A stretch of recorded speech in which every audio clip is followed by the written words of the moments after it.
Градоначалникот на Радовиш бара законски измени и државата сериозно да размисли да ги зголеми парите кон општините по основ на персоналец и ДДВ.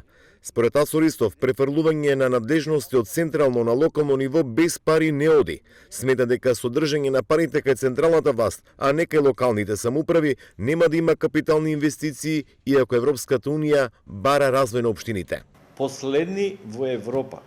Дури да не зборам за европските држави, а па ако ги спомнеме развиените земји како што се во Скандинавија, таму се движат до 80% во однос на локалната самоуправа. Бидејќи Европа и сега го заговара тоа, дека единствено локалните самоуправи можат да бидат движечка сила на развој. И ние со што локалната самоуправа да развива? Кога ни ги држат и ресурсите и парите. Значи ова мора подхитно да се случи.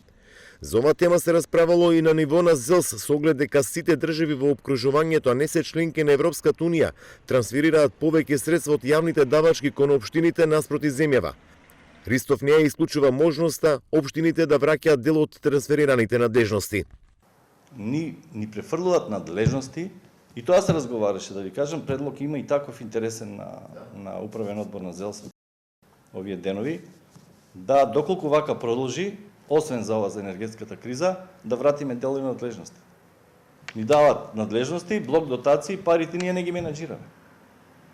Во ред, нема пари, не може да менаџираме. Или ќе ни дадете и пари и надлежности, не може само да ни дадете надлежности, а без пари.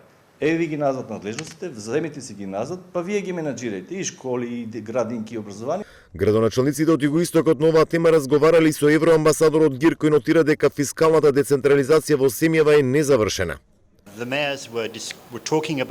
Подобри услуги за нивните граѓани, подобра инфраструктура, почиста вода и ред други работи кои што ги засегаат самите општини. И друго прашање кое што беше покренато беше поврзано со фискалната децентрализација, која што се уште е незавршен процес во вашата земја. Се разбира дека Европската унија во незините извештаи рапортира во врска со ова прашање.